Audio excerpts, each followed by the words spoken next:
What's going on, y'all? It's D. Gray, Dorian Gray. I've been avoiding making videos about Nipsey Hussle. It just was one of the most unfortunate, disgusting set of circumstances that we've seen in a long time. And unfortunately, these kinds of things happen in our community every day to people who don't have the, the prominence or the following, of Nipsey Hussle. But Nipsey was definitely one of us, meaning, when I say one of us, just meaning a black man out here trying to do the best he can for him and his family, and also for his community. It bothers me what I see going on now, and that's what prompted me to make this video. When I see that it's looking like what they're going to try to do is go after the money. Okay? The LAPD, and the relationship with Nipsey Hussle is not what they pretend that it was.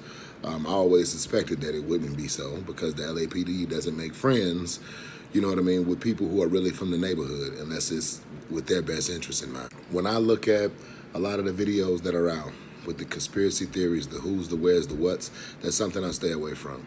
That's way too intricate for me. I look at how now they're going to try and use his gang affiliation, okay, to say that that's where the money came from, or try and find an angle, look for one fucking wrong thing that they can use to try to tamper with what this man has accomplished and destroy his legacy.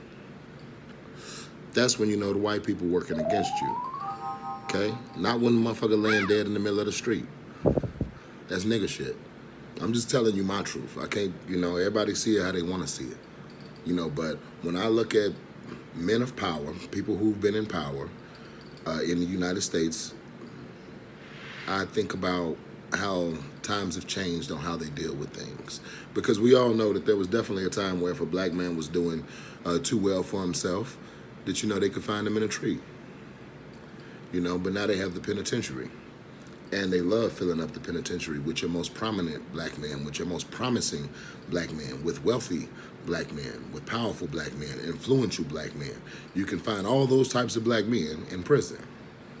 Okay, let's take it back. Let's look at Larry Hoover. Influential, powerful, okay? Controlled a region. Where is he right now? He's in Colorado Supermax. Jeff Fort had alliances with Libya and Africa. Black Keystone Rangers, Chicago, Illinois. Was intending, or possibly intending, allegedly intending, to conduct terrorist attacks right here in America. Did he wind up dead in front of one of his places of businesses because he had many? No, he didn't wind up dead. He wound up in Colorado Supermax, right next to Larry Hoover. Take a look at Suge Knight. Prison. As of today, R. Kelly will more than likely be spending the rest of his life where? In prison. Bill Cosby, prison. Tupac Shakur went to prison. See, when they want to humiliate and take that sense of confidence and pride from the black community, okay, niggas kill niggas. Yeah, I said it, unfortunately. But when you're dealing with the law, they use their means to embarrass you, humiliate you, strip you down to nothing. That's the American way, if you were wondering. So anyone who wants to have fun with conspiracy, you feel free. You know what I mean? But what we need to teach these young guys is that we keep our street alliances and where we come from. That's supposed to be like top secret information. And I would advise every young person to not put your gang affiliation, your organization affiliation at the forefront of what you're doing, because that's going to be used against Nipsey now that he's not here to defend himself verbally. See, he can't say, hey, this is something that I used to do or something I was a part of when I was a young man and I changed my life around, you know what I mean, and I began to do good things. No, they just want to paint him as a gangbanger who died in the middle of the motherfucking street at the hands of another gangbanger. That's what they want to paint it as. You know what I mean? And say, well, while we're at it, where did this money really come from?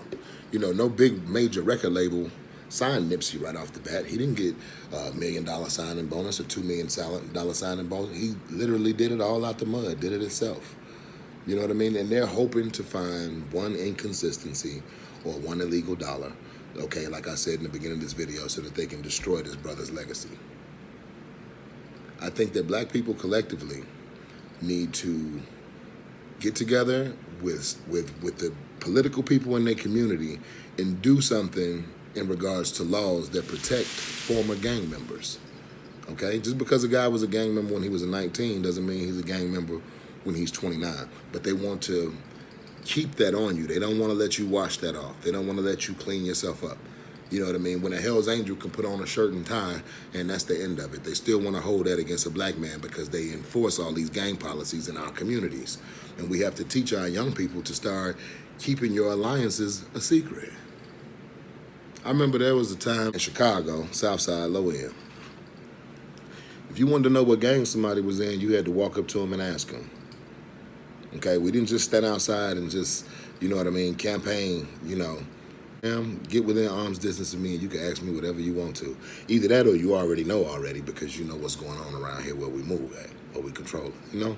So we need to teach this next generation all these facial tattoos, the glorifying, it has to be cut to a minimum and it might need to be cut out altogether. It doesn't mean that your people ain't your people.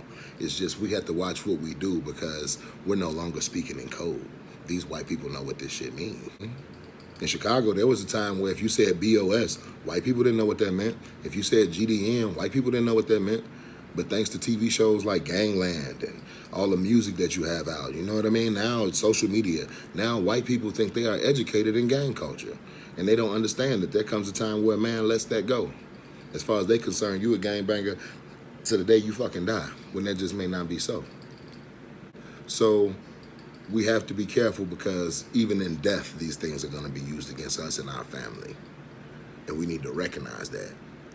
That opens the door for people to do us wrong, okay, and use our past to justify or say, well, he's not that important, or we told you this would happen, or this is what happens to gang members. So if you coming out and you have a public image, your gang activity that's only motherfuckers need to worry about that is opposite gang members. Think about that. Why do squares need to know what gang I'm with? You know what I mean? Why do the police need to know? Why do the store clerk need to know? Ain't got nothing to do with nothing. They don't need to know what gang I'm in. It's not their motherfucking business. The only motherfuckers who need to worry about that is motherfuckers we got problems with. That's who need to recognize it. And they can feel free to come approach me about anything they want to concerning my gang affiliation. You know, one of the ops. But when you out here conducting business, that cannot be at the forefront of your movement. It's going to be eventually used against you, especially if you're making money and you have competitors. You see what I mean? You have competitors who have affiliations with the exact opposite of what you are. You a gang member, well, the landlord of this property, you know what I mean? His son's in the police union. And he voted for this alderman who helped him get this property 30 years ago. Everybody got their alliances. You don't know who they cool with. You don't know, you know what I mean, who they in alliance with to plot against you. But you telling the whole world, hey, this is what I am. I'm a rolling whatever. I'm a black whatever. You know what I'm saying? Like, sometimes you got to be quiet, man, and just, okay, we're going to get this business done. You know what I mean? And 40 years from now, they're going to look up and be like, yeah, them dudes was Crips. Them dudes was Bloods. Irish did. That's how the Kennedys did when they was out here pushing alcohol, firearms, all this kind of shit. They didn't go up there at the beginning of their campaign and say, yeah, you know, we the ones that brought all the whiskey in. No, they sat up there and played it clean. Like they ain't never did a motherfucking thing wrong. And that's what I encourage you to do. Play it square. I don't give a fuck how grimy you are. Always play it square. Because ask me, if I'm talking to a square, he has no business talking to me about no gang shit. Me and the police I'll never have a conversation with a police officer about me and gang banging. Period. There's nothing for me to meet with the police about in regards to me being a gang member. You see what I'm saying? Because I know at the end of the day that I'm the one under their scope. Period. I've seen it many a times over. Guys from the hood who were actually trying to do right. Okay? United for Peace was a gang truce they had in Minneapolis, Minnesota in the 90s. You had guys from, I think his name was Sharif Ali, leader of the Vice Lords, organized the peace movement in Minneapolis, Minnesota. You know what I mean? You had Disciples, Crips, Vice Lords, Bloods getting together. Where's Sharif at right now? He's in federal prison. Okay? He's in federal prison. They will find a way. You cannot let them know that. That's none of their business. If these people don't know that you're connected to the streets, they don't need to know. They don't need to know. And it's fucked up that it has become a marketing tool for a black man to be in a gang. Okay, so I don't want to take up too much of your time. I already have. Y'all keep it cool and just think about what I'm saying. Think about the people that I'm talking about and how you should blood in prison. You know what I'm saying? It's like it's all that revolving door. It's only a certain few that don't go. You know, and that's because they pay their way out. That's on the real. You can't, I'm not going to say you can't, but I'm going to say that they are definitely watching. And if they know you are the real thing, okay? I ain't saying if you just a rapper out here just saying you this and saying you that, but when they know you are the real thing, when you are authentic, when you really is from the motherfucking hood, and you can't be compromised and you have a goal, you mean and your mind is made up, now you a serious threat. Yeah, it ain't just because you say you a gangbanger and you rap. No, but when you actually have somebody who's for real. And they also for real about change. They also for real about having wealth and having power. That's a true threat. And they do want to eliminate that. And it's heartbreaking to see that after he suffered the death that he suffered, that they would try and destroy his legacy after he's gone. So I'm encouraging you to hide things about yourself. Keep some things a secret. It don't matter that you come from this hood or come from that hood.